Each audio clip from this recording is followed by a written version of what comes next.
संवाद लाइव। इस वीडियो को लाइक करें, हमारे चैनल को सब्सक्राइब कर बेल आइकन जरूर प्रेस करें हमारी न्यू वीडियो सबसे पहले देखने के लिए।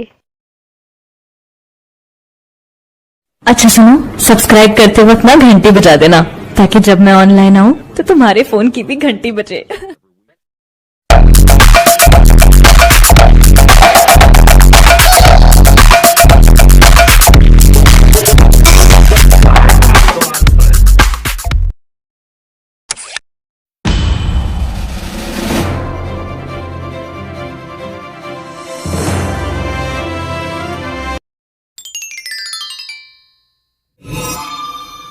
सबसे पहले फर्स्ट में हम देखेंगे विकास की अवधारणा। विकास की प्रक्रिया में बालक का शारीरिक, क्रियात्मक, संज्ञानात्मक, भाषागत, संवेगात्मक एवं सामाजिक विकास होता है तथा विकास की प्रक्रिया में रुचियों, आदतों, दृष्टिकोणों, जीवन मूल्यों, स्वभाव, व्यक्तिगत व्यवहार का विकास भी शामिल होता है।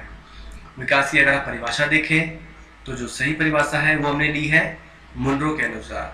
तो देखें मुनरो जी ने क्या कहा है कि विकास परिवर्तन श्रृंखला की वह अवस्था है जिसमें बच्चा भ्रूण अवस्था से लेकर प्रौढ़ावस्था तक गुजरता है, विकास कहलाता है।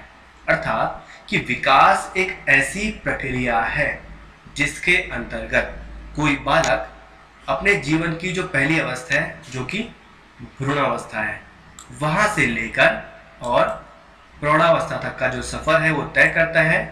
यह पूरा जो क्या है विकास है। आगे देखते हैं, जान लेते हैं वृद्धि क्या है।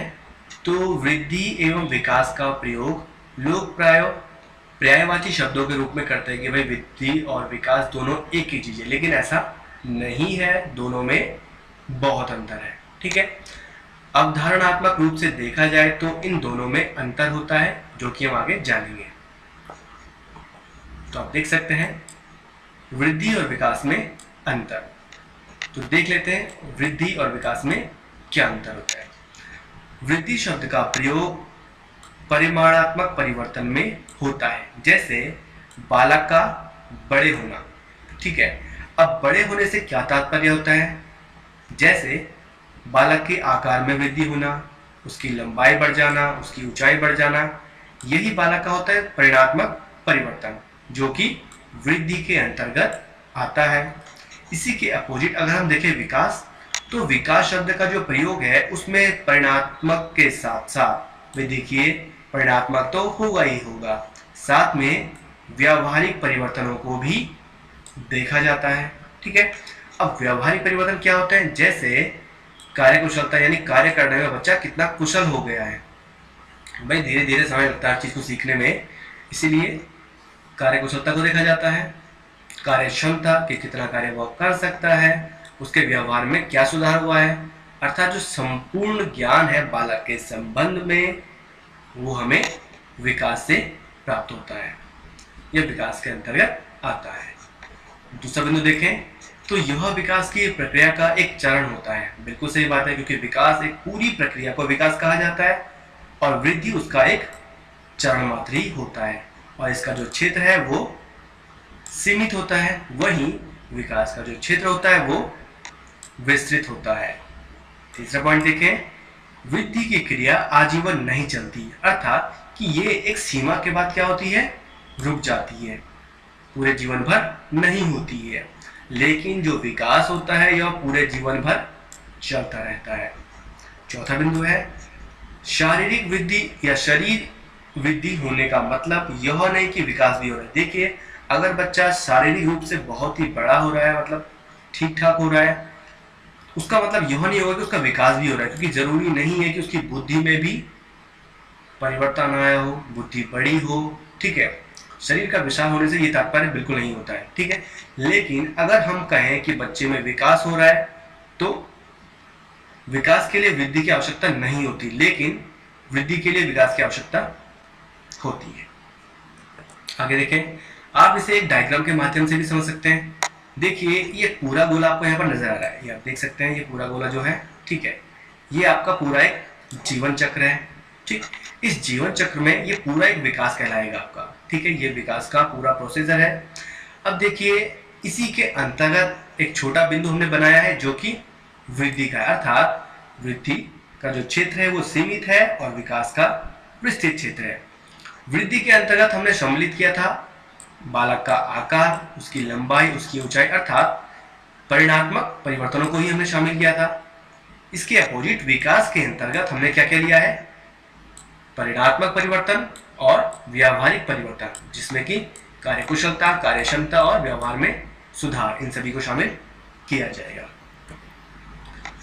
चौथा देखें, मानव विकास की अवस्थाएं। इसके अंतर्गत पहले हम देख लेते हैं मानव विकास के सिद्धांत। तो मानव विकास के 3 सिद्धांत जो है वो बहुत ही प्रचलित है और फेमस है। ठीक है, जिनमें से पहला है मनोविश्लेषणात्मक सिद्धांत। ये जो सिद्धांत है ये दिया था एरिक एच एरिक्सन ने।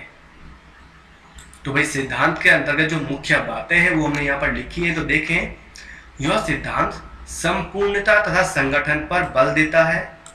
जीवन में विकास का एक क्रम होता है, यानी कि विकास जो है वो स्टेप बाय स्टेप ही होगा। मानव व्यवहार का संचालन करने वाले तत्व यथाशक्ति, चालक, काम प्रवृत्ति, इनका अस्तित्व होता है विकास के चरण में। मानव विकास के लिए सामाजिक, सांस्कृतिक, वैचारिक वातावरण का निर्माण अनिवार्य है। ये जो कुछ बिंदु हैं ये आते हैं मनोविश्लेषणात्मक सिद्धांत के अंतर्गत। दूसरा जो सिद्धांत दिया है वो है संज्ञानात्मक सिद्धांत। इसे व्यवहारवाद भी कहा जाता है। तो यह जो सिद्धांत है यह दिया है जीन पियाजे ने। तो इस सिद्धांत के मुख्य बिंदु हैं कि सभी विकास एक दिशा में होते हैं। बिल्कुल सही बात है। विकास के सभी पक्ष मानसिक स्तरों पर पाए जाते हैं।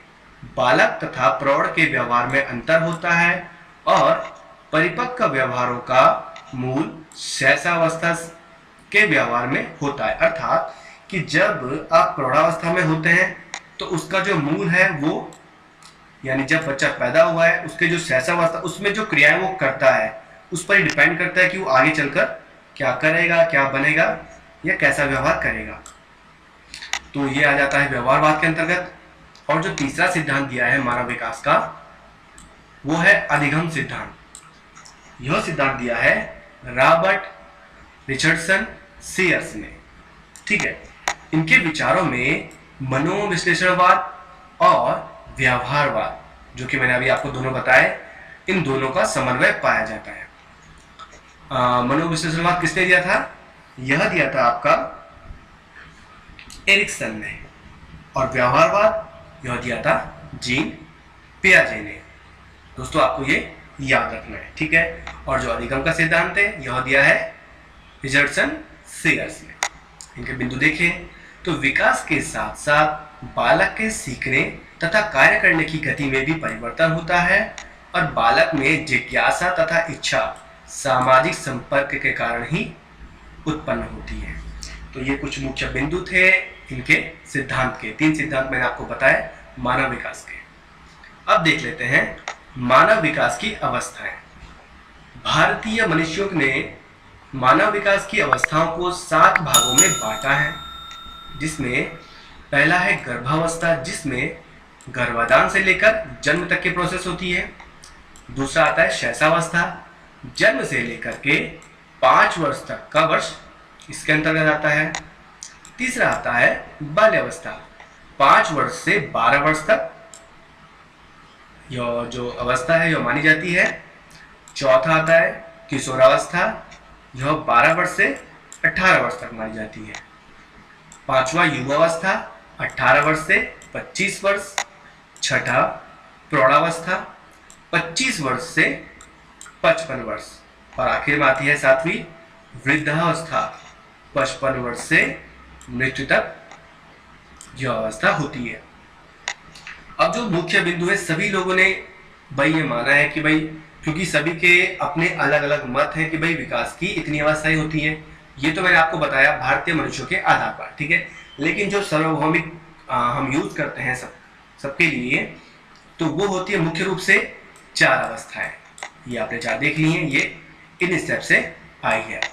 तो पहली होती है जन्म से 6 वर्ष तक, इसे कहा जाता है शैशवावस्था। दूसरा होता है 6 से लेकर के 12 वर्ष तक, इसे कहा जाएगा बाल्यावस्था। तीसरा होगा 12 वर्ष से लेकर के 18 वर्ष तक किशोरावस्था, और 18 से 25 वर्ष तक वयस्कावस्था। वंशानुक्रम का स्वरूप, तो वंशानुक्रम का जो मूलाधार कोष है वो सेल होते हैं। जिस प्रकार एक एक ईंटों को चुनकर इमारत बनती है, ठीक उसी प्रकार से कोषों के द्वारा मानव शरीर का जो निर्माण होता है। कोष के केंद्र में गुणसूत्र होते हैं जिनकी संख्या 23-23 होती है, अर्थात स्त्री व पुरुष में 23-23 गुणसूत्र होते हैं। दोनों को मिलाकर 46 गुणसूत्र पाए जाते हैं। इन्हीं में आनुवांशिकता के मूल संवाहक जीन्स, जिन्हें जीन्स कहा जाता है, पाए जाते हैं, जो संततियों के माध्यम से एक पीढ़ी से दूसरी पीढ़ी में संक्रमित होते हैं। इसी प्रक्रिया को कहा जाता है वंशानुक्रम। परिभाषा देखें तो पैटरसन के अनुसार व्यक्ति अपने माता पिता के माध्यम से पूर्वजों की जो भी विशेषताएं प्राप्त करता है उसे वंशानुक्रम कहा जाता है। बात कर लेते हैं वंशानुक्रम के संबंध में विभिन्न धारणाएं एवं सिद्धांत की। तो पहला सिद्धांत है उत्पादन सूत्रों की निरंतरता। प्रतिपादक है गाल्टन। सिद्धांत कहता है कि बालक उतना ही बड़ा होता है जितना कि उसका पूर्वज, भाई क्योंकि जो सूत्र हैं वो वंशानुक्रम के द्वारा संक्रांत होते हैं। तो देखिए प्रयोग क्या है। विजमैन ने चूहों पर एक प्रयोग किया। उसने 25 पीढ़ियों तक चूहों की जो पूंछ है वो काटी, लेकिन हर बार पूंछ वाले चूहे ही उत्पन्न होते थे। इससे उसने यह निष्कर्ष निकाला कि उत्पादक सूत्र अगली संतति में संक्रांत हो जाते हैं। दूसरा सिद्धांत है अर्जित गुणों का हस्तांतरण। वंशानुक्रम की प्रक्रिया में अर्जित गुणों का हस्तांतरण होता भी है या नहीं। लेमार्क ने कहा कि अर्जित गुणों का संक्रमण भी संतति में होता है, अर्थात जो गुण हमने अर्जित किए हैं उसका संक्रमण भी संतति में होता है, यानी संतान में होता है। उसने जिराफ की लंबी गर्दन का उदाहरण देते हुए कहा कि वह परिस्थितियों के कारण लंबी हुई है। भाई उस समय ऐसी परिस्थिति थी कि उसकी जो गर्दन है वो लंबी हुई, लेकिन अब उसकी जो गर्दन का लंबा होना है वो वंशक्रम में आ चुका है। तो यह अब एक क्या बन गया, वंशानुगत हो गया है। अगला सिद्धांत है प्रत्यागमन का सिद्धांत। संतति में विपरीत गुणों का पाया जाना। प्रत्यागमन से तात्पर्य संतति में विपरीत गुणों का पाया जाना है। मंदबुद्धि माता पिता के यहाँ प्रतिभाशाली संतान का होना ही प्रत्यागमन का एक उदाहरण है। मेंडल का सिद्धांत देखें तो संतति में विपरीत गुणों का पाया जाना। मेंडल ने मटर तथा चूहों पर प्रयोग किए तथा एक निष्कर्ष निकाला। जो गुण जागृत होता है वह सुसुप्त गुण को समाप्त कर देता है। मेंडल ने इस नियम को मुख्य प्रकार की ओर प्रत्यागमन कहा।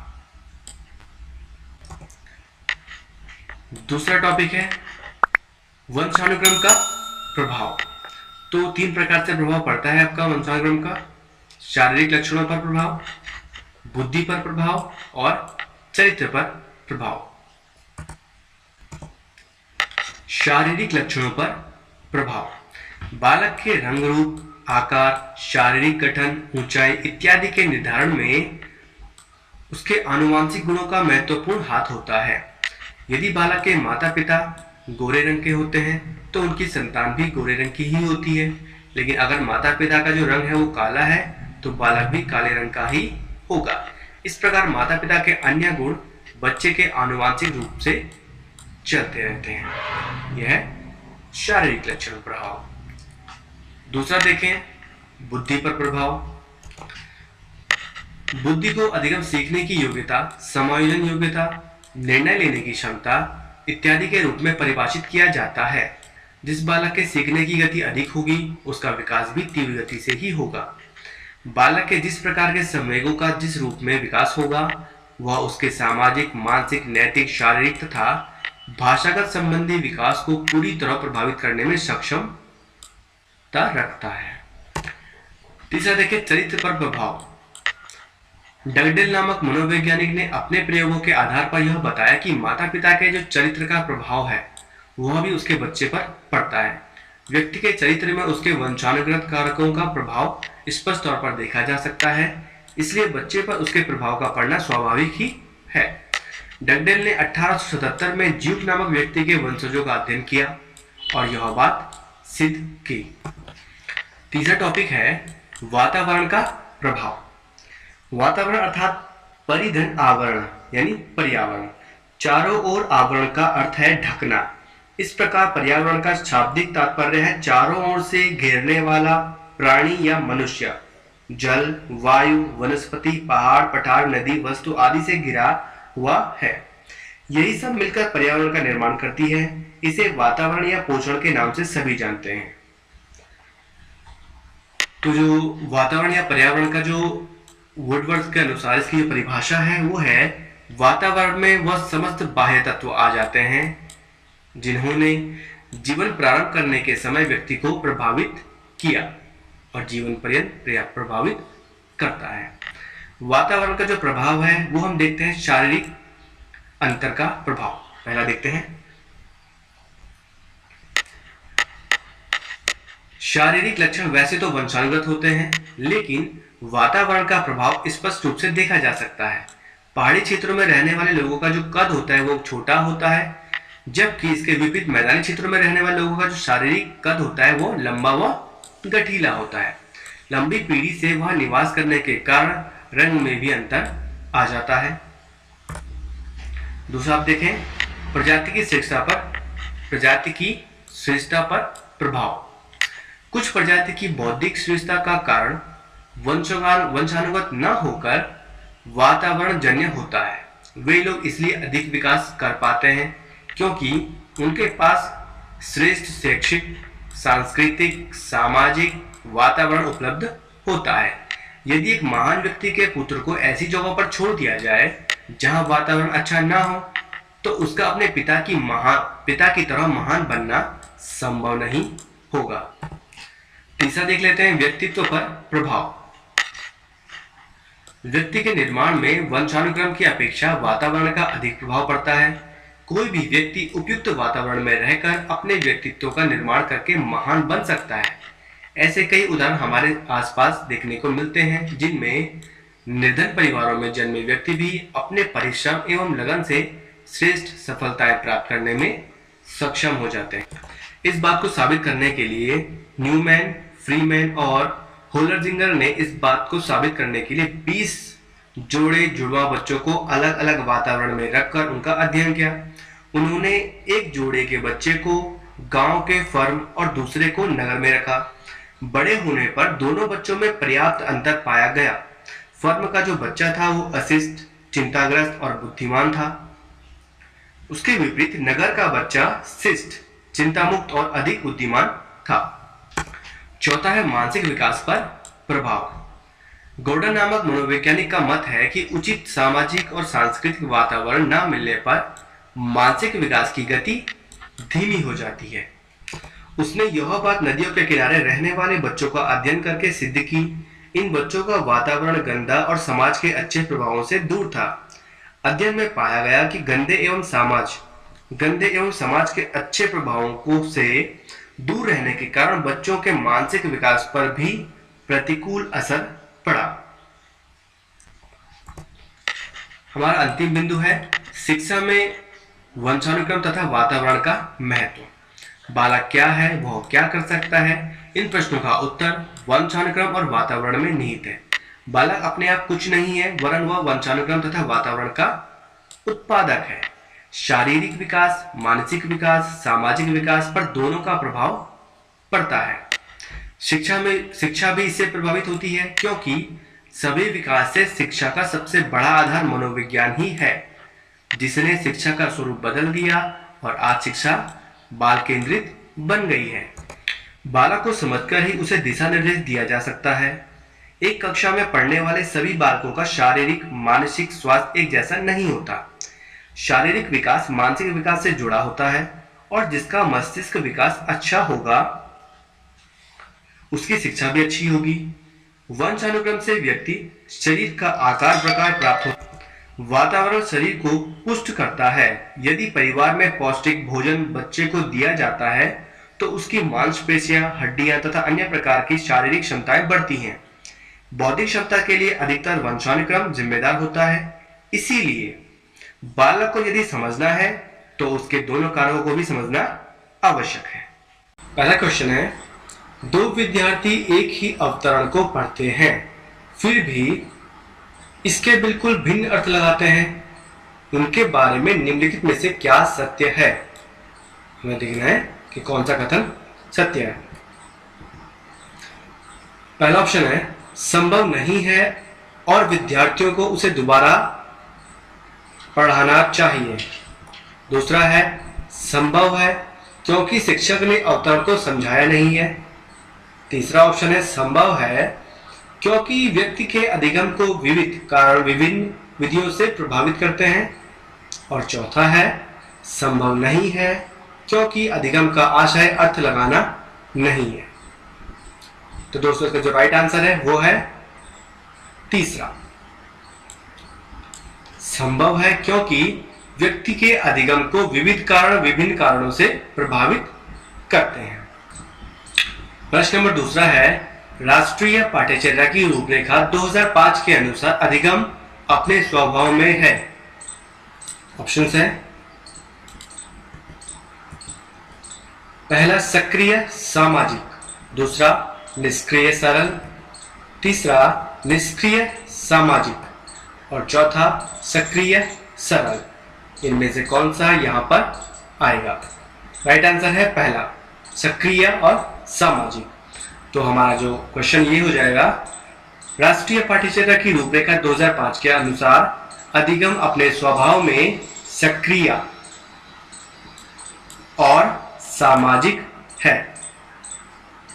क्वेश्चन नंबर तीसरा है, विद्यार्थियों को स्वतंत्र रूप से चिंतन करने तथा प्रभावी शिक्षार्थी बनने में सक्षम बनाने हेतु शिक्षक के लिए क्या महत्वपूर्ण है?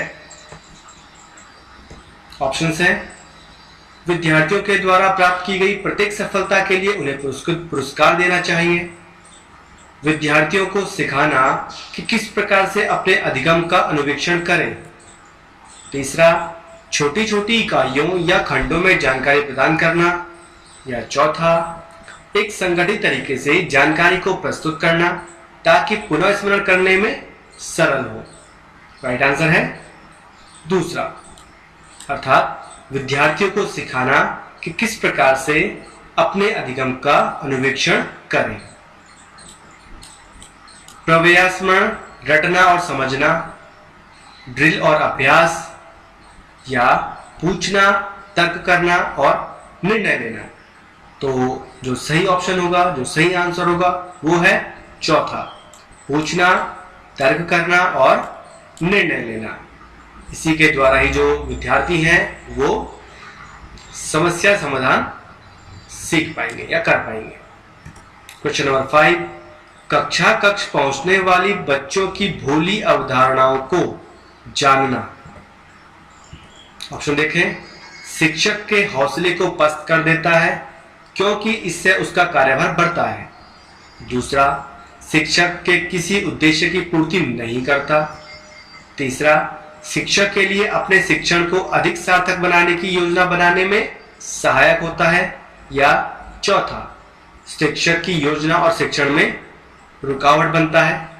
राइट आंसर है तीसरा, शिक्षक के लिए अपने शिक्षण को अधिक सार्थक बनाने की योजना बनाने में सहायक होता है। क्वेश्चन नंबर 6 है, निम्नलिखित में से कौन से तत्व अधिगम को प्रभावित करते हैं? ऑप्शंस, शिक्षार्थी का उत्प्रेरण, दूसरा है शिक्षार्थी की परिपक्वता, तीसरा है शिक्षण युक्तियां, चौथा है शिक्षार्थी का शारीरिक और संवेगात्मक स्वास्थ्य। यह चारों सही है, पहला दूसरा सही है, पहला तीसरा सही है, या पहला, दूसरा, तीसरा सही है। तो इसका जो राइट आंसर है वो है ए। पहला, दूसरा, तीसरा और चौथा चारों सही है। अधिगम को प्रभावित करने वाले ये सभी तत्व हैं जो कि इसमें शामिल है। क्वेश्चन नंबर 7 है, सार्थक अधिगम है उद्दीपक तथा उत्तर के बीच युग्मन तथा सहचर्य। दूसरा, वयस्कों और अधिक सक्षम साथियों का अनुकरण। तीसरा, दी गई सूचना का निष्क्रिय ग्रहण। चौथा, निजी अनुभवों से ज्ञान की संरचनाओं का सक्रिय निर्माण। बात कर रहे हैं सार्थक अधिगम की। इसका राइट आंसर होगा 4, निजी अनुभवों से ज्ञान की संरचनाओं का सक्रिय निर्माण।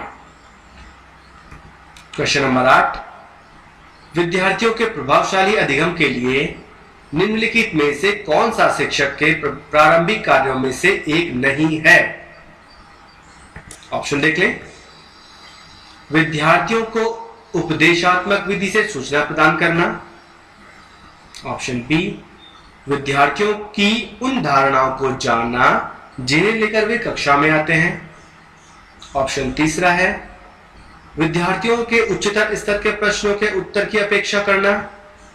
या 4, बच्चों को यह सिखाना कि वे अपने अधिगम प्रयासों को कैसे देखें और सुधार कर सकते हैं। तो इसका जो राइट आंसर है वो है पहला, विद्यार्थियों को उपदेशात्मक विधि से सूचना प्रदान करना। प्रश्न नंबर 9 है, विकास के सिद्धांतों के बारे में निम्नलिखित में से कौन सा कथन गलत है? कथन देख लेते हैं। विकास परिपक्वन और अधिगम पर आधारित होता है। विकास वंशानुगतता और वातावरण के बीच सतत अन्योन क्रिया से होता है। ऑप्शन तीसरा, प्रत्येक बच्चा विकास के चरणों से गुजरता है, फिर भी बच्चों में व्यक्तिगत भिन्नताएं होती हैं। और चौथा, विकास एक परिणात्मक प्रक्रिया है जिसका ठीक ठीक मापन हो सकता है। राइट आंसर है 4, विकास एक परिणात्मक प्रक्रिया है जिसका ठीक ठीक मापन हो सकता है। यह आंसर यहां पर सही होगा, लेकिन प्रश्न के अकॉर्डिंग हमसे पूछा है कि गलत कौन सा है, तो यह गलत होगा क्योंकि हम विकास का ठीक ठीक परिमापन नहीं कर सकते हैं। क्वेश्चन नंबर 10 है, विद्यालय और सामाजिकरण के बारे में निम्नलिखित में से क्या सत्य है? पूछा है कौन सा कथन सत्य है, तो कथन देख लेते हैं। विद्यालय सामाजिकरण का एक महत्वपूर्ण कारक है। सामाजिकरण में विद्यालय की कोई भूमिका नहीं। सामाजिकरण में विद्यालय की बहुत थोड़ी भूमिका होती है। या विद्यालय सामाजिकरण का पहला मुख्य कारक है। इसका जो राइट आंसर है वो है पहला, विद्यालय सामाजिकरण का एक महत्वपूर्ण कारक है। पहला कारक होता है परिवार।